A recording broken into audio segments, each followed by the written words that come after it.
terus berkoordinasi dengan gugus tugas percepatan penanggulangan COVID-19 Sulawesi Barat dan kabupaten utamanya dalam koordinasi bantuan melalui jalur udara. Seluruh logistik bantuan melewati sejumlah prosedur protokol penanganan dini COVID-19, mulai dari pusat hingga daerah. Salah satunya dengan penyemprotan disinfektan ke seluruh box tanpa terkecuali untuk meminimalisir penularan COVID-19. Penanganan juga didukung tim operasi lapangan gugus tugas percepatan penanganan COVID-19 Sulawesi Barat melalui tim reaksi cepat Badan Penanggulangan Bencana Daerah BPBD Sulawesi Barat. Demikian info terkini, dan untuk Anda yang ingin mendapatkan informasi terbaru tentang COVID-19, silahkan memindai QR Code yang ada di layar kaca TVRI. Saya Rina Fahlevi, kami akan kembali 1 jam mendatang. Terima kasih.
Halo teman-teman, hari ini kita kembali belajar di rumah untuk menghindari penyebaran COVID-19. Hari ini kita akan menyimak tayangan tentang Sri Kandi Indonesia. Siapa saja mereka? Yuk kita simak bersama.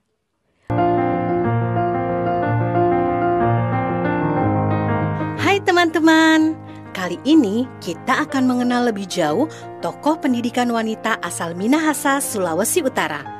Namanya Maria Walanda Maramis. Seperti apa perjuangannya? Ayo kita simak kisahnya. Maria adalah anak bungsu dari 3 bersaudara. Ia adalah adik kandung dari A.A. Maramis yang merupakan Menteri Keuangan pada masa awal kemerdekaan. Wanita yang lahir di Minahasa pada 1 Desember 1872 ini sejak usia 6 tahun telah menjadi yatim piatu. Maria dan kedua saudaranya kemudian diasuh oleh paman dan bibi mereka.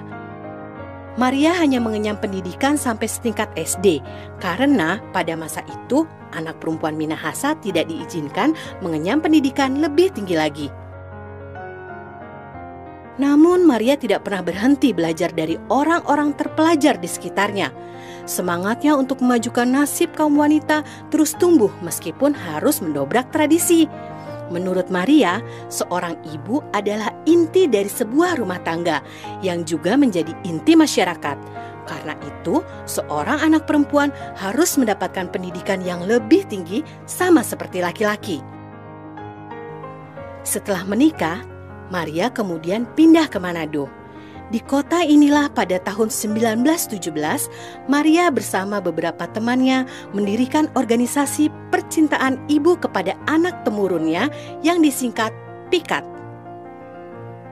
Awalnya organisasi ini adalah wadah perempuan Minahasa untuk mengatasi permasalahan sehari-hari. PIKAT kemudian berkembang pesat dan memiliki banyak cabang hingga ke Kalimantan dan Jawa. PIKAT juga mendirikan sekolah gratis bagi anak perempuan yang dikenal dengan nama Howis Hound School PIKAT dan sekolah kejuruan putri lengkap dengan asramanya. Perjuangan Maria bahkan tidak hanya dalam bidang pendidikan. Ia adalah tokoh yang giat memperjuangkan agar wanita turut andil dalam dunia perpolitikan di Minahasa. Jasa dan peranan Maria hingga kini terus dikenang. Sebagai apresiasi, pada tahun 1969, pemerintah menganugerahkan gelar pahlawan nasional kepada Maria. Perjuangan Maria Walanda Maramis penting untuk kita teladani ya teman-teman. Maria Walanda Maramis salah seorang tokoh pendidikan wanita dari Minahasa. Meski hanya tamat SD, tetapi semangatnya untuk memajukan pendidikan wanita Indonesia sangatlah besar. Oleh karena itu, pemerintah Indonesia pada tahun 1969 memberikan gelar pahlawan nasional kepada beliau. Coba amati lingkungan di sekitar tempat tinggalmu. Apakah masih ditemukan seseorang yang tidak bersekolah, padahal orang tersebut masih dalam batas usia yang layak menerima pendidikan? Apakah masih ditemukan orang yang tidak mampu membaca atau menulis? Nah, kamu dapat membantunya. Anda dapat menjadi pahlawan di sekitar tempat tinggal Anda. Sekarang catatlah pertanyaan berikut dan tuliskanlah pendapatmu. Praktik baik apakah yang dapat diteladani dari tokoh Maria Walanda Maramis? Nilai karakter apakah yang dapat dipetik dari perjuangan beliau?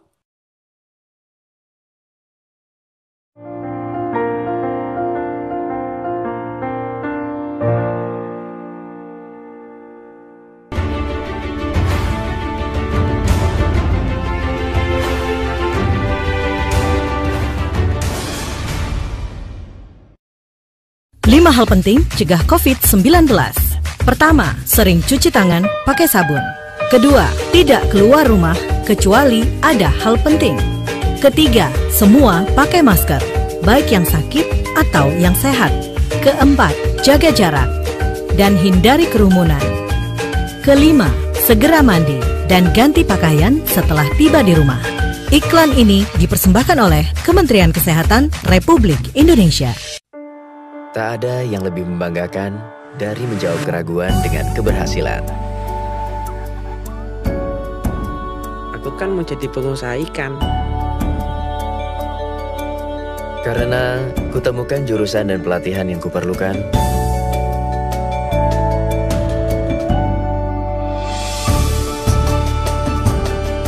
SMK, langkah awal sebuah keberhasilan. Luangkan waktu untuk membaca. Nah, sudah membaca apa, Dek? Ini, Kak. Menanam.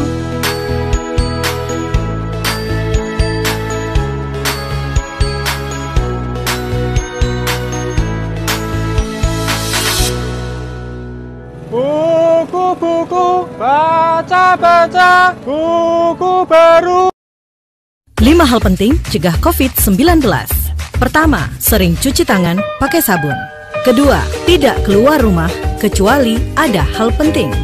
Ketiga, semua pakai masker, baik yang sakit atau yang sehat. Keempat, jaga jarak dan hindari kerumunan. Kelima, segera mandi dan ganti pakaian setelah tiba di rumah. Iklan ini dipersembahkan oleh Kementerian Kesehatan Republik Indonesia.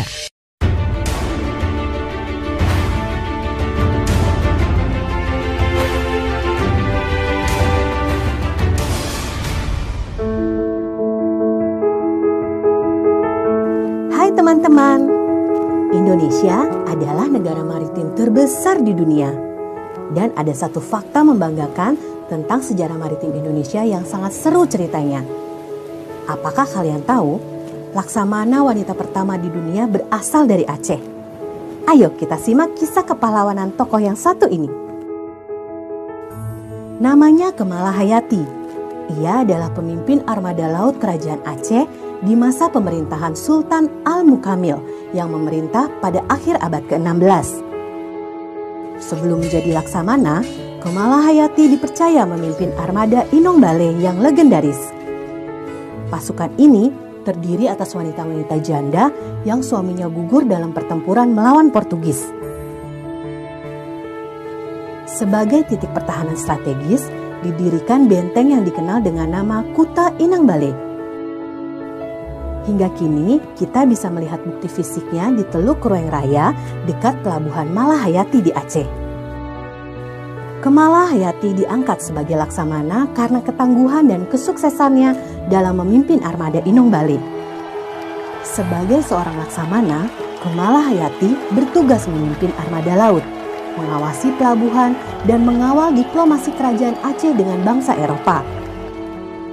Seorang nahkoda kapal Belanda mencatat, di bawah pimpinan Kemala Hayati, kekuatan armada laut kerajaan Aceh mencapai 100 kapal perang. Kapal-kapal itu bisa dinaiki 400 sampai 500 penumpang. Luar biasa bukan? Saat Belanda datang ke Aceh pada tahun 1599 di bawah Cornelis de Houtman dan hendak memonopoli perdagangan, Kemala Hayati tampil memimpin pasukan dan bertempur dengan berani. Kemala Hayati bersama pasukannya berhasil meluluh lantakan pasukan Belanda dan membunuh Cornelis de Houtman. Itulah salah satu kisah perjuangan Kemala Hayati. Sebagai apresiasi, pemerintah Republik Indonesia mengabadikan namanya pada sebuah kapal perang, yaitu KRI Malahayati. Dan pada tahun 2017, pemerintah resmi mengangkat Kemala Hayati sebagai pahlawan nasional. Senang ya, wanita pertama di dunia yang menjadi Laksamana ternyata dari Indonesia, tepatnya berasal dari Aceh. Sungguh luar biasa keberanian Laksamana Kemala Hayati dalam berperang sampai menewaskan pasukan perang Belanda Cornelis de Houtman. Sebagai tugasmu, catat pertanyaan berikut dan tuliskanlah jawabanmu, baik berupa opini atau fakta yang sesuai dengan isi tayangan tersebut. 1. Apakah kamu bangga dengan Laksamana Kemala Hayati, tokoh pahlawan wanita Indonesia? Apa yang membuat kamu bangga pada beliau? 2. Siapakah yang saat ini kamu banggakan? Mengapa kamu bangga kepadanya?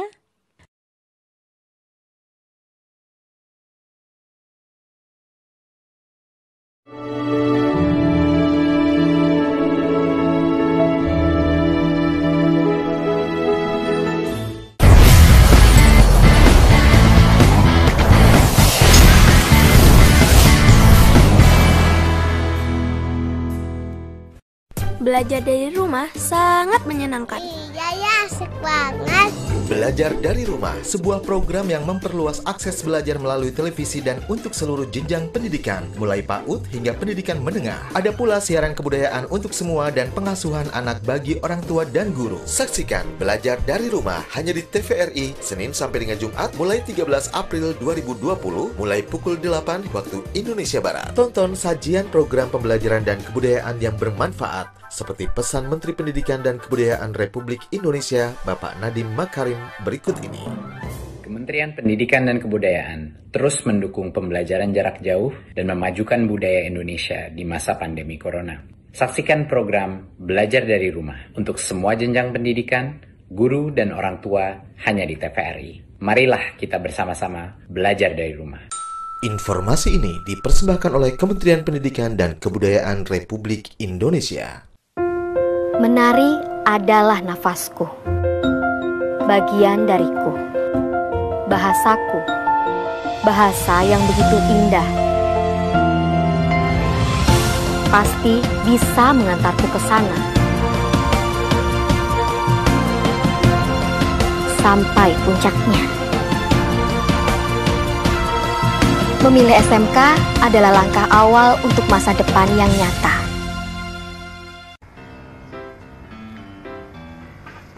Rumah Belajar merupakan aplikasi yang luar biasa di saat pandemi COVID-19 sekarang ini. Pembelajaran online melalui Rumah Belajar bisa menjadi pilihan terbaik bagi anak-anak bangsa. Sahabat edukasi, dapat mengunduh aplikasi Rumah Belajar melalui Play Store dan kalian juga bisa berkunjung ke web belajarkemendikbud.go.id. Banyak fitur yang bermanfaat yang bisa menemani sahabat edukasi dimanapun berada untuk belajar dan menggali ilmu pengetahuan. Selamat belajar dan tetap semangat. Rumah Belajar, belajar di mana saja, kapan saja, dan dengan siapa saja.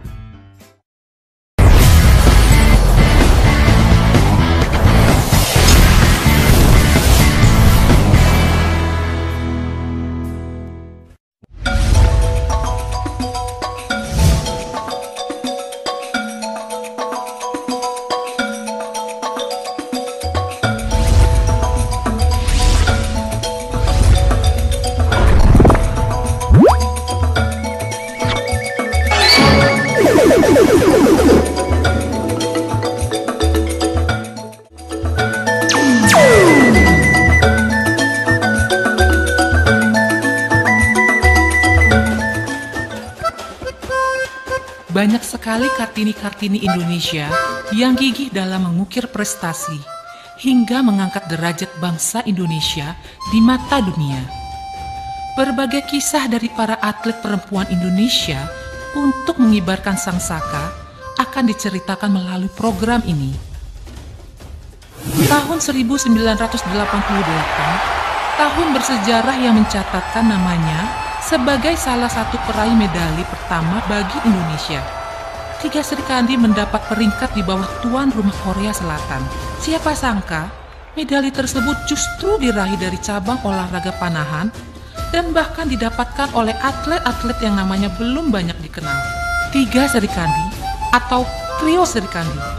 Itulah julukan yang diberikan kepada 3 pemanah putri Indonesia yang berhasil membawa pulang medali pertama Indonesia. Mereka adalah Lilis Handayani, Nur Fitriana Saiman, dan Kusuma Wardani. Lilis Handayani, seorang wanita kelahiran Surabaya, Jawa Timur. Ia lahir pada tanggal 15 April 1965. Kejuaraan-kejuaraan lokal mulai diikuti Lilis sebagai langkah awal. Sampai ketika September 1982, ia mengikuti kejurnas panahan dan membawa pulang 4 medali emas. Dari situ namanya mulai dikenal lebih luas. Prestasi gemilangnya itu akhirnya mengantarkan ia menjadi wakil Indonesia dalam Olimpiade Seoul. Perempuan dari 3 Serikandi berikutnya adalah Nur Fitriana Saiman, Yana, begitu ia kerap disapa, sesosok perempuan tangguh dari Jakarta yang lahir pada tanggal 7 Maret 1962. Berhasil masuk 10 besar seperti membuka gerbang bagi kejuaraan-kejuaraan panahan yang ia ikuti selanjutnya. Hingga ia berhasil meraih medali perak dari SEA Games Manila dan SEA Games Singapura. Namanya kian melejit setelah ia berhasil menjadi pemanah peringkat 11 Asia. Tahun 1988, tahun bersejarah yang mencatatkan namanya sebagai salah satu peraih medali pertama bagi Indonesia. Kusuma Wardani, wanita kelahiran Makassar 20 Februari 1964 ini tercatat sebagai salah satu dari 3 Serikandi Indonesia. Menurut cerita Suma, panggilan akrabnya, pelatihnya tersebut kerap kali secara tiba-tiba meminta ia dan timnya itu berlatih. Uniknya, tempat latihan mereka bukan hanya di arena memanah, namun terkadang di sawah, di bukit, dan tempat tak terduga lainnya. Latihan dan kerja keras tersebut pada akhirnya terbayar dengan kejuaraan yang berhasil diraih 3 Serikandi tersebut. Kebanyakan orang beranggapan bahwa pembalap mobil formula itu hanya untuk pria saja, tetapi wanita ini mematahkan anggapan tersebut. Alexandra. Ya, Alexandra dikenal sebagai satu-satunya pembalap perempuan asal Indonesia di kelas go-kart atau mobil formula. Bahkan Alexandra dikenal sebagai pembalap wanita pertama di Asia yang mengikuti kejuaraan hingga ke kancah internasional. Alexandra Nur Lutfia atau yang sering disapa Alexandra Asma Subrata adalah salah satu wanita kebanggaan Indonesia. Ia lahir di Jakarta 23 Mei 1988. Alexandra mulai populer sejak menjuarai kejuaraan nasional Kart Championship tahun 2002. Dari Alexandra, kita bisa belajar bahwa kita tidak harus berpatok pada gender atau usia jika kita ingin mengejar sesuatu. Jika membicarakan kompetisi lari gawang Indonesia, pasti tidak akan pernah lepas dari salah satu atlet kebanggaan Indonesia ini.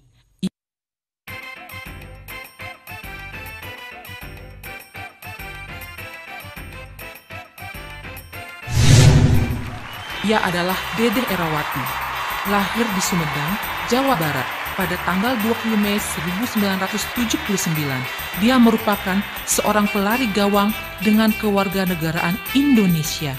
Sederet prestasi yang telah diraih Dedeh Erawati mengajarkan kita bahwa setiap ada kemauan dan tekad yang kuat dan disertai dengan usaha yang sama kuatnya akan menghasilkan sesuatu yang hasilnya memuaskan diri sendiri, teman, keluarga, dan negara Indonesia. Linswell Kwok, salah satu atlet yang telah mengharumkan nama Indonesia di bidang olahraga wushu.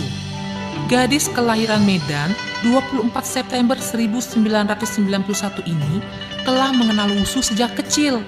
Gadis ini awalnya tidak menekuni salah satu olahraga yang mengandalkan fisik dan pikiran. Ia hanya mengikuti karena paksaan dari keluarganya saja. Tetapi itu semua berubah ketika ia menginjak bangku sekolah menengah pertama. Linswell baru menyadari ada hal yang menarik saat belajar wushu. Banyak gosip yang beredar tentangnya. Orang-orang percaya kemenangan yang Linswell raih karena status yang disandang kakaknya itu. Iwan Kwok, kakaknya yang sekaligus juga pengurus besar wushu Indonesia, sering menjadi wasit dalam pertandingan-pertandingan yang diselenggarakan, baik nasional maupun internasional. Padahal, kemenangan yang ia raih berkat hasil jeripayahnya sejak kecil dulu. Maria Natalia Londa, wanita kelahiran Denpasar 29 Oktober 1990 ini, memang sudah gemar melompat-lompat sejak kecil. Lompat jauh yang diajarkan saat mata pelajaran olahraga di sekolah dasar membuatnya ketagihan dan menjadikan itu sebagai hobinya. Karena hobinya itulah, Maria sering mengikuti lomba-lomba lompat jauh di berbagai turnamen. Medali emas yang ia peroleh sekitar 50 medali, ia pajang dalam lemari kaca buatan sang ayah.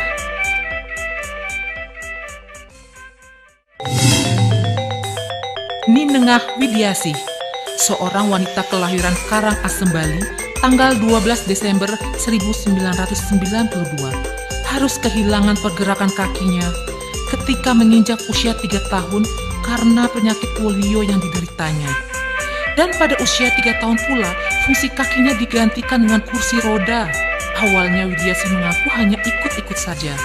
Kebetulan di lingkungan ia tinggal banyak terdapat atlet angkat berat. Namun, setelah dilihat-lihat, pelatihnya malah menyuruhnya untuk ikut latihan dengan sungguh-sungguh. Widiasih memulai perlombaan di tingkat nasional atau kejurnas pada usia 14 tahun. Dan pada saat inilah, kepercayaan diri Widiasih bangkit setelah melihat atlet-atlet difabel lainnya. Dan pada perlombaan pertamanya ini, ia juga membawa pulang medali emas pertamanya. Sejak saat ini, Widiasih salah satu atlet nasional dan memenangkan kejuaraan-kejuaraan tingkat nasional. Ia juga mulai mengikuti perlombaan tingkat Asia sampai dunia. Ninengah Widiasih adalah salah satu potret dari perempuan-perempuan hebat di Indonesia yang telah membuktikan bahwa kekurangan yang ia miliki bukanlah akhir dari kisah hidupnya. Rifda Irvana Lutfi, gadis kelahiran Jakarta 16 Oktober 1999 ini, mulai diperkenalkan dengan olahraga saat berusia 6 tahun. Ketika Rifda kelas 1 sekolah dasar. Rifda merupakan gadis yang menyukai ketinggian dan memacu adrenalinnya. Saat di Ragunan, ia melihat pesenam yang sedang berlatih trampolin. Dan saat itulah Rifda mulai tertarik dan jatuh cinta dengan senam. Bakat Rifda akhirnya dilirik pelatnas seiring berjalannya waktu. Ia pun akhirnya diminta mewakili Indonesia dalam ajang internasional. Ia terus menorehkan prestasi yang mengharumkan bangsa. Kepribadian Indonesia tercermin juga padanya. Terus kobarkan semangat untuk menyebarkan sangsaka di berbagai negara, Rifda. Kami akan terus mendukungmu.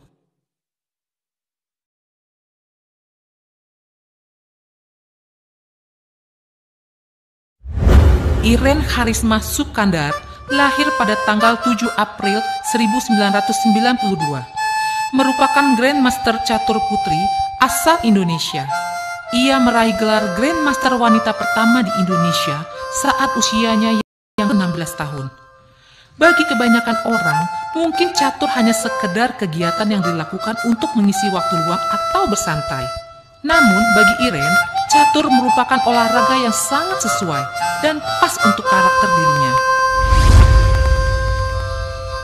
Sri Rahayu Basuki atau yang lebih dikenal dengan nama Yayu Basuki ini lahir di Yogyakarta pada 30 November 1970. Ia merupakan petenis asal Indonesia yang namanya telah dikenal hingga keluar Indonesia, terutama pada bidang olahraga tenis.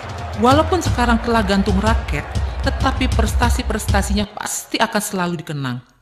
Awal dari karirnya gemilang dimulai setelah ia bergabung dengan PB Pelita pada tahun 1990. Setahun kemudian, Yayu berhasil menjuarai WTA Tour nomor tunggal di Patara, Thailand.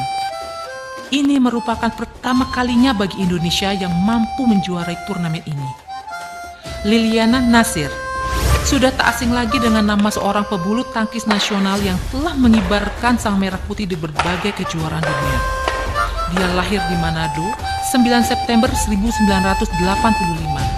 Liliana yang akrab dipanggil Butet telah memegang raket bulu tangkis sejak duduk di bangku sekolah dasar.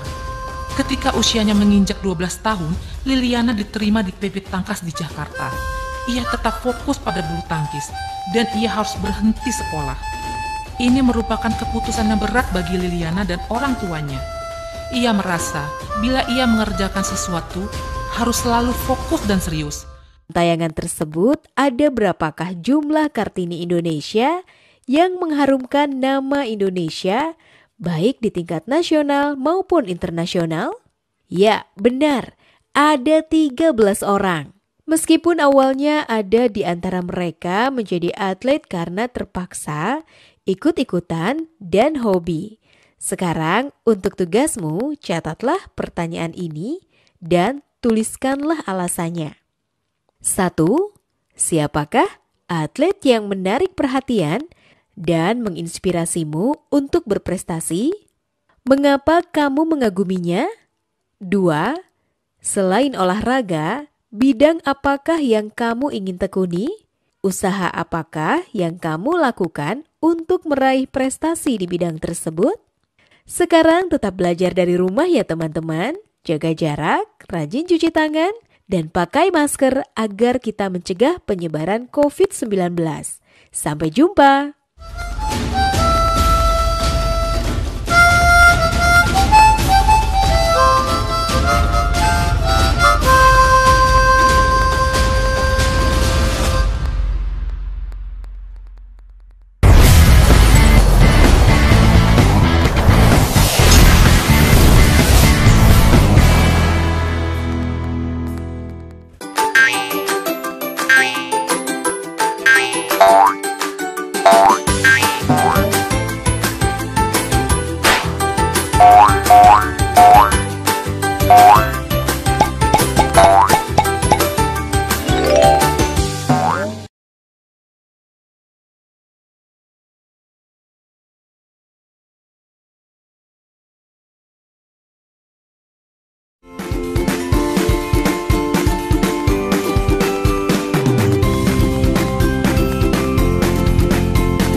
Assalamualaikum warahmatullahi wabarakatuh. Halo pemirsa, bagaimana kabar Anda, sahabat keluarga Indonesia? Kali ini bersama saya Citra Anggi ya, tentunya di Keluarga Indonesia. Nah, di sini kita akan membahas mengenai Anda para orang tua, ayah dan bunda